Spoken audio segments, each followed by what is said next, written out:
Hi, this is David Shoemaker, and I'd like to welcome you to the latest Living Thelema segment. Now, this month's topic is going to be meditation and visualization, and this is something of a sequel to the segment I did a few months ago on asana and pranayama, so you might wish to listen to that segment before listening to this one, although that's not really necessary. Now, this is another topic that was suggested via some Facebook fans, so thank you very much for keeping the suggestions coming. I really do appreciate it, and as you can see, over the past few months, we've actually used quite a bit of your suggestions, so I really do appreciate it.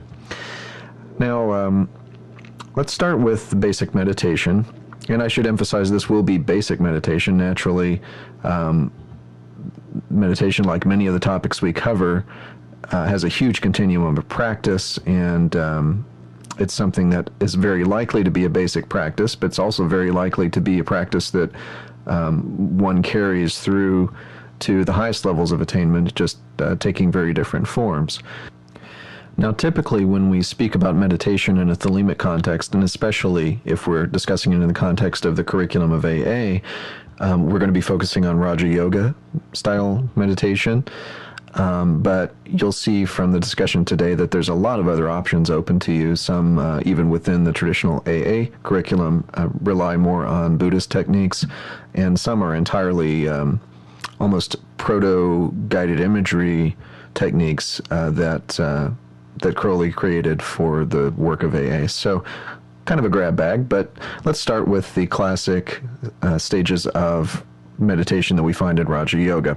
This begins with the process of concentration, called tirana, and when this is sustained and there is a successful result, we begin to have what is called dhyana, which is known as the union of subject and object, the ego and the non-ego, or the observer and the observed, etc.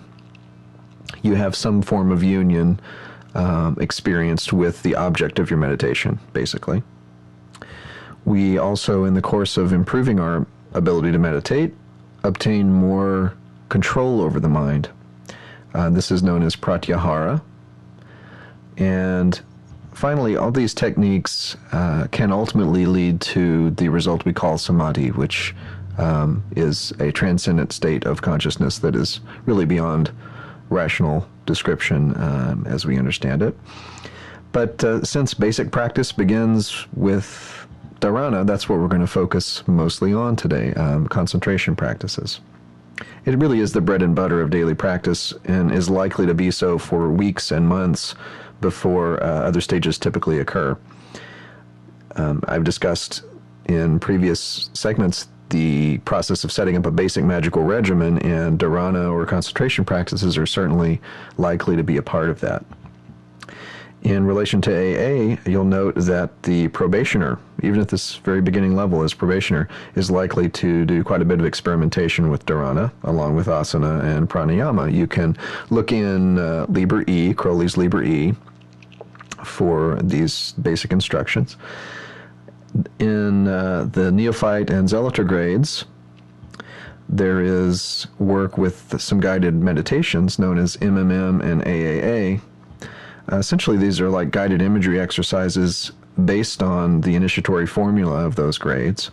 It's kind of a means of deepening the aspirant's understanding of these formula and accelerating their action. The practicus works with Liber Turis, which is a very challenging but powerful practice in control of thought. Liber Jugorum is a form of control over thought, word, and deed, akin to some Raja Yoga techniques that is worked with in the AA across several grades. And the whole process is brought to a point, a single point of focus at the Dominus Liminis grade. And you'll see on the Dominus Liminis task paper, he shall meditate on the diverse knowledge and power that he has acquired and harmonize it perfectly. In other words, the climax of all this Raja Yoga that has gone before is that the one-pointed focus of the mind, the meditation, literally becomes a living meditation in our day-to-day lives on the synthesis of the elemental grades and all that they represent inside the aspirant at this point of the path. So that's really the whole arc of practice of meditation as we see across the first order grades of AA and in all its different forms. But as I said, it all begins with daily basic concentration practices, tirana. So let's bring it back to that, and let me give you some practical tips on executing this. Now, as I said, you may have heard my asana and pranayama segment, focusing specifically on the role of asana in preparing one for concentration practices here. The point of asana, one of the main points of asana, is simply to attain skill in keeping the body still, and importantly, in allowing the mind to ignore stimuli coming from the body. In other words, we set ourselves up so that we are less likely to be distracted by stimuli from the body, so that we can better keep our focus on whatever we are choosing to do our meditation on. Makes sense? So you're going to find, certainly, that if you undertake concentration practices, the more able you are to ignore bodily sensation at the time of doing the practice, probably the more effective the practice will be, just as much as you want to ignore any other sort of stimuli if you're trying to focus on a particular thing. So some preliminary work with asana, is probably useful here. The basic concentration practice is a self-discipline practice. It's a discipline of the mind to stay focused on the intended object of meditation, whether that be an object, a visualized object, or the breath, or a mantra, something like that. But in any case, with the basic practice here, the goal is not to let the mind wander off and think about whatever, twists and turns may come out of the original object of meditation. It's not the point here to elaborate your understanding of what a red triangle is, or get all cosmic and have visions of things. The basic point here is simply to train the mind to be still and to stay focused. And so you want to have some quantitative sense of how you're doing at that, and that's why Crowley recommends that you count your breaks of meditation. In other words, you count breaks of concentration from the focus. And by counting these, you get some sort of ability to track yourself, track your progress as you work on it. So one of the easiest ways to do this, and you can count up to 25 breaks this way, is to use your hands, use the fingers on your hands, so that, say, for example, the left hand is single breaks. You're counting up to 5 single breaks. As soon as you hit 5 breaks on that hand, you put down one finger on the other hand and repeat. So then you get another 5 on the left hand, and you have a second finger down on the right hand. So you've had 10 breaks. So as I said, you can count up to 25 breaks this way. If you get past 25 breaks, just put it down as a bad session, and don't worry about counting past that too much. But a simple method there of keeping track of things. As a self-discipline enhancing practice, another aspect of that is you want to sit down with a specified goal in terms of the amount of time you're going to spend on meditation. You want to train your mind to listen to your will, to your intention when it comes to anything. But in this instance, you're telling those more attention deficit prone aspects of your mind that we're going to sit here for 20 minutes or whatever it is, and we're not going to stop this practice until we've spent 20 minutes working on it. So Crowley says in one or two places, and I'm paraphrasing here, that it'd be far better to do 20 minutes exactly, because you said you would, of really lousy practice than it would to do 19 minutes of incredible practice but stop a minute early. Now, granted, that's for this stage of training where the whole point is the self-discipline of the practice. But his point is well taken, that you really want to give yourself the gift of the self-discipline that will arise when you don't let yourself stop early, when you keep your vigilance and you keep your word to yourself, essentially.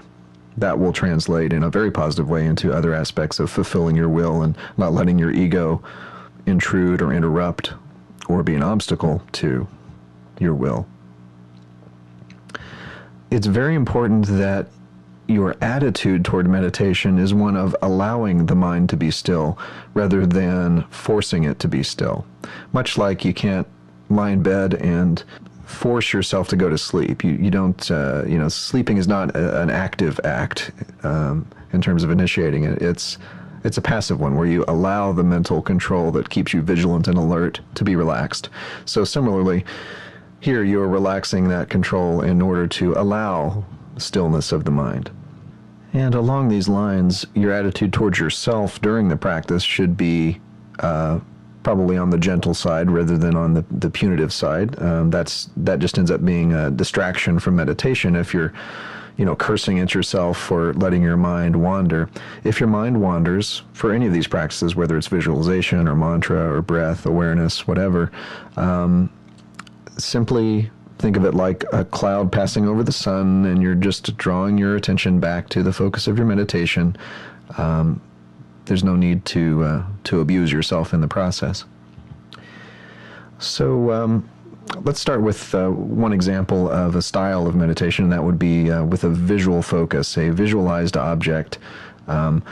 Classically, you might choose one of the tattvas, such as the red equilateral triangle.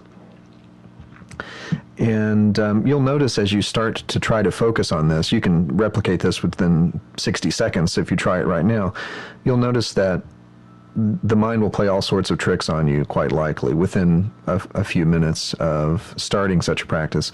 The image will jump around, change color, assume ridiculous proportions, get out of the shape it's supposed to be in, all kinds of stuff. And here again, I encourage you, in terms of dealing with these phenomena, rather than tightening down on it, clenching on it, and being upset about it, and so on, I encourage you to soften around it. Allow the jumping around or the color change or whatever it is to pass, and simply allow the basic image to be. And I think you'll find that over time, this is a much more effective way to get yourself into some quality and lengthy meditations on images. So you would focus on the image for a set period of time, count your breaks, and record the other conditions of the experiment, such as how much food you had in your stomach, how tired you were, perhaps what the weather was like, the physical conditions of your meditation room, any psychological disturbances that might form the sort of mental set that you had going into the exercise, and so on. Another type of meditation you might try is mantra meditation. And what I tend to recommend for this is a silent mantra that is done rhythmically, such as you choose a phrase like Ra or Quit, and you would do this rhythmically and in a sustained, unbroken fashion, and count your breaks from that that rhythm. So, for example, it might sound like this: Ra hur Quit, Ra hur Quit, Ra hur Quit, and so on. You'll notice I was inserting a pause there of basically the same length as one of the syllables, so you're on a consistent rhythm. And just try that for the specified period of time. Now, naturally, that, as I said, this would be silent, so in order to demonstrate it, I kind of have to say it out loud, but this would be silent meditation on the mantra. Any mantra will work, but you probably want to choose something that you feel in harmony with and that you would not mind yourself uniting with in terms of advanced meditation result. Now, another type of practice would be breath awareness. This could be as simple as simply focusing on the fourfold breathing pattern that you would find described in some basic texts by Regardie and others. You simply have a consistent count on the in-breath, hold, out-breath, hold, and so on. Now, the key with this sort of practice is that you don't go too slow. You don't set yourself up to get out of breath by starting that pace too slow, and also don't link it to your heartbeat, because as you get more relaxed, your heart rate will slow down, and then you'll find that you're out of breath because you're trying to breathe too slowly. So it will be fairly brisk, about the same pace as the Ra-Hoor-Khuit mantra I demonstrated. Might work as a starting place to kind of see how that goes for you. So each in-breath would be about as long as it took me to say Ra-Hoor-Khuit, pause, etc. And the out-breath and the holding times would be the same. A more advanced but really powerful breathing awareness technique is called Mahasatipatthana. And this is a technique that Crowley describes in a couple places. It is simply observation of the passage of the breath, and a mantra. It's not exactly a mantra, but it's an inward statement of noticing based on your observation. It actually should not devolve into a sing-songy mantra. It should remain an active observation. For example, you start simply witnessing your breath, natural rate, natural depth, and each time you breathe in, you would say, the breath moves in. Each time you breathe out, you would say, the breath moves out. And these would be silent statements. Now, the interesting thing here is that as you progress with this, your results will typically show a progressive disidentification with ego, with your basic ego identity, your everyday waking identity. And that's one of the really cool things about this practice. For example, you might go from simply saying the breath is moving in, the breath is moving out, to noticing that what you're actually observing is that there is a sensation that the breath is moving in. There is a sensation that the breath is moving out. Then you might discover that what you're actually noticing is that there is a perception of a sensation that the breath is moving in, and there is a perception of a sensation that the breath is moving out. So you change what you're saying silently to yourself based on what you're actually noticing.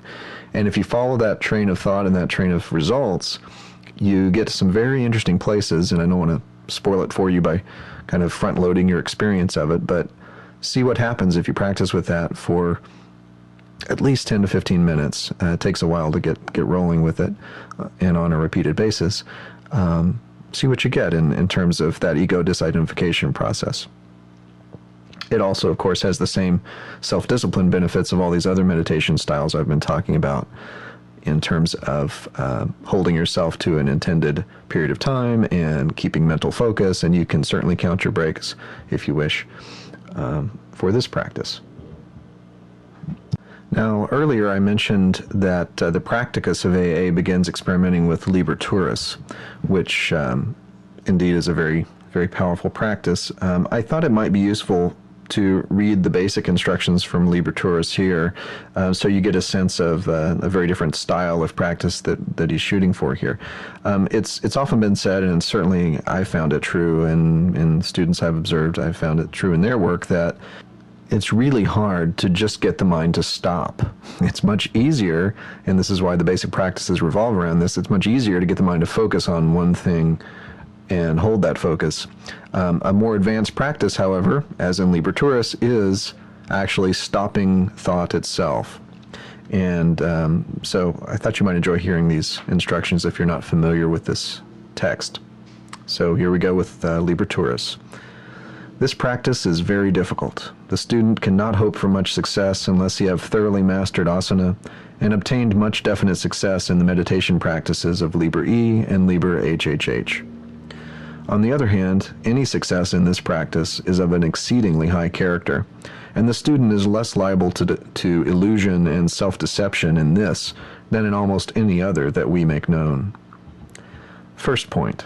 The student should discover for himself the apparent position of the point in his brain where thoughts arise, if there be such a point. If not, he should seek the position of the point where thoughts are judged. Second point, he must also develop in himself a will of destruction, even a will of annihilation. It may be that this shall be discovered at an immeasurable distance from his physical body. Nevertheless, this he must reach. With this he must identify himself, even to the loss of himself. Third point, let this will then watch vigilantly the point where thoughts arise, or the point where they are judged, and let every thought be annihilated as it is perceived or judged. Fourth point, next, let every thought be inhibited in its inception. Fifth point, next, let even the causes or tendencies that, if unchecked, ultimate in thoughts, be discovered and annihilated. Sixth and last point, let the true cause of all be unmasked and annihilated. This is that which was spoken by the wise men of old time concerning the destruction of the world by fire, yea, the destruction of the world by fire. Let the student remember that each point represents a definite achievement of great difficulty. So there's more to the Liber, but those are the basic instructions. And it's some interesting work if you want to give that a shot. Now, that's the basics of some meditation styles. I want to move on to visualization, which is another aspect of what we're going to talk about today. Here we're talking about visualization in a slightly different sense than simply conceiving of a red triangle and meditating on it. We're talking about something a little more active, a little more akin actually to what we think of today in modern psychotherapeutic circles as guided imagery exercises, or also akin to Carl Jung's process he called active imagination, where one sort of has a waking dream encounter, interaction with the unconscious. So for this reason, I've put Robert Johnson's book called Inner Work back on the resources list for this podcast, because that's got an excellent point-by-point discussion of active imagination on there. But one thing you'll notice in the AA curriculum is that Crowley's done something interesting here in regard to these visualization practices. He set it up so that the neophyte and the zealotor essentially do guided imagery exercises on the initiatory formulae of those grades. And those exercises are found in Liber HHH, sections MMM and AAA. Those correspond to the neophyte and zealotor formulae, respectively. I'm going to read from MMM, and you might find this another one that's interesting to work with. I suggest if you're going to do this, you might start by recording yourself, talking yourself through the things you're supposed to be visualizing and working on, because it's obviously a little bit disruptive to be trying to take yourself through a visualization and glancing over at a written page to remind yourself of what the next thing is. Of course, ideally you would have memorized the whole process, but to get started with it, you might record something and take yourself through. This is a little bit like self-hypnosis too, and that's another podcast. So here's MMM. Be seated in thine asana, wearing the robe of a neophyte, the hood drawn. It is night, heavy and hot. There are no stars. Not one breath of wind stirs the surface of the sea. That is thou. No fish play in the depths. Let a breath rise and ruffle the waters. This also thou shalt feel playing upon thy skin. It will disturb thy meditation twice or thrice, after which thou shouldst have conquered this distraction. But unless thou first feel it, that breath hath not arisen. Next, the night is riven by the lightning flash. This also shalt thou feel in thy body, which shall shiver and leap with the shock, and that also must be both suffered and overcome. After the lightning flash, resteth in the zenith a minute point of light, and that light shall radiate until a right cone be established upon the sea, and it is day. With this thy body shall be rigid automatically, and this shalt thou let endure, withdrawing thyself into thine heart in the form of an upright egg of blackness, and therein shalt thou abide for a space. When all this is perfectly and easily performed at will, let the aspirant figure to himself a struggle with the whole force of the universe.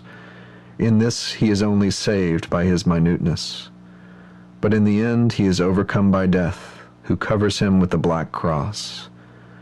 Let his body fall supine with arms outstretched. So lying, let him aspire fervently unto the holy guardian angel. Now let him resume his former posture. 22 times shall he figure to himself that he is bitten by a serpent, feeling even in his body the poison thereof, and let each bite be healed by an eagle or hawk, spreading its wings above his head, and dropping thereupon a healing dew. But let the last bite be so terrible a pang at the nape of the neck that he seemeth to die, and let the healing dew be of such virtue that he leapeth to his feet.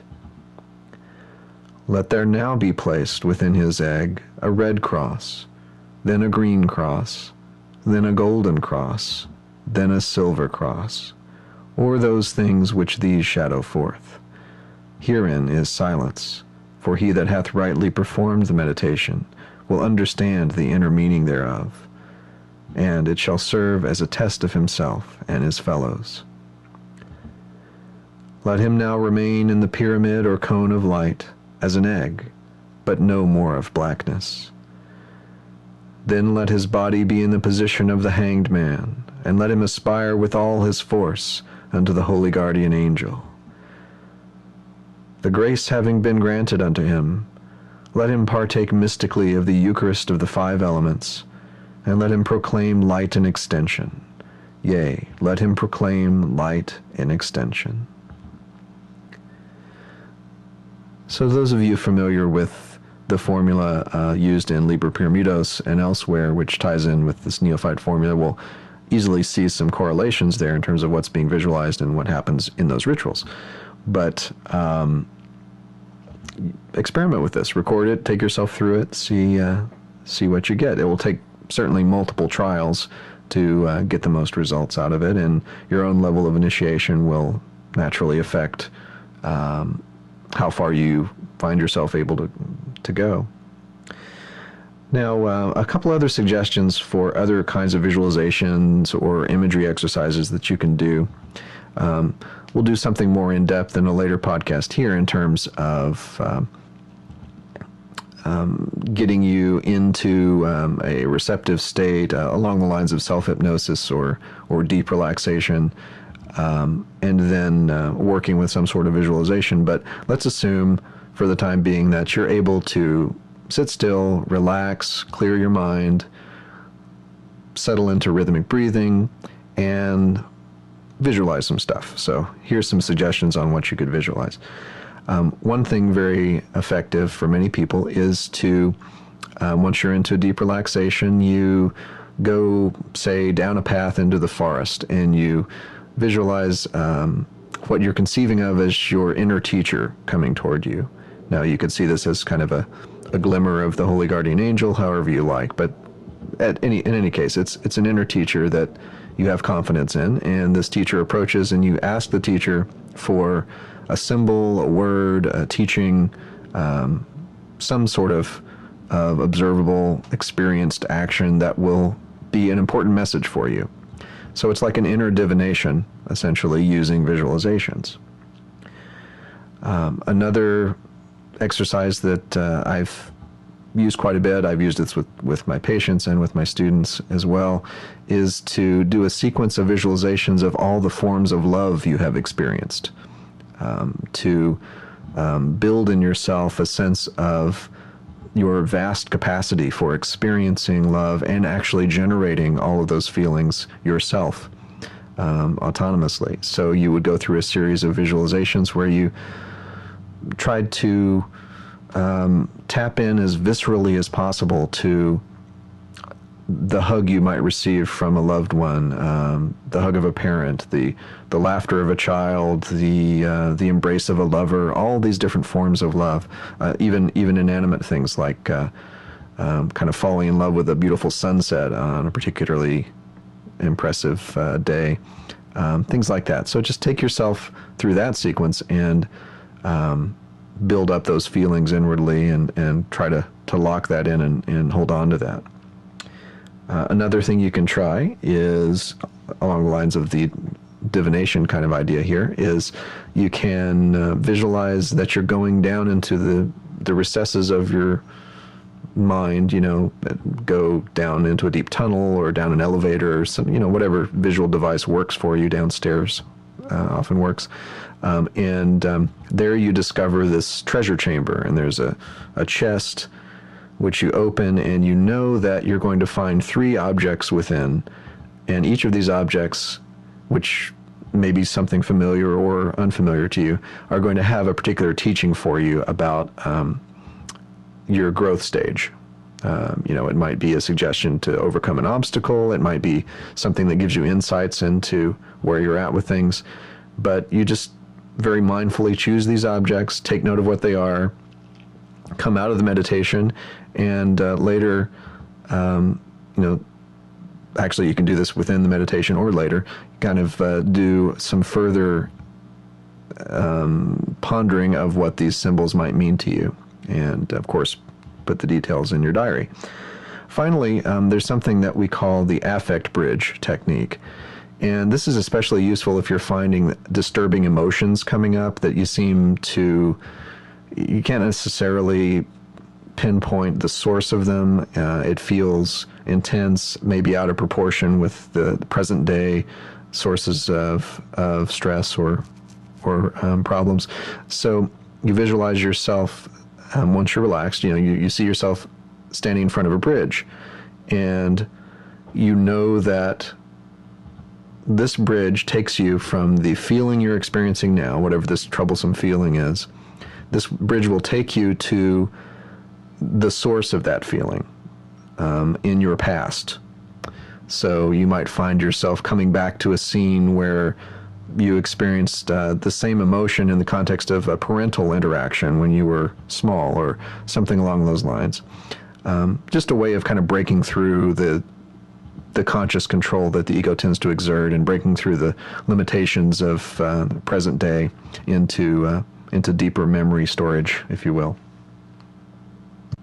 Okay, so that's the podcast for today. I hope you found some useful techniques here. Obviously, as I've said a couple times today, there's areas we can and will expand on in future segments, but this will get you started. Thanks again for the feedback that led to this particular episode, and I want to encourage you to please do email or post on Facebook with other suggestions and comments that you have. You can contact me via email at livingthelema@me.com. That's me.com. And at livingthelema.com, you will find the usual lists of resources and my bio and other contact info there. Visit us on Facebook as well, and on the Speech in the Silence YouTube channel. But thanks very much for listening again. I look forward to talking to you next time.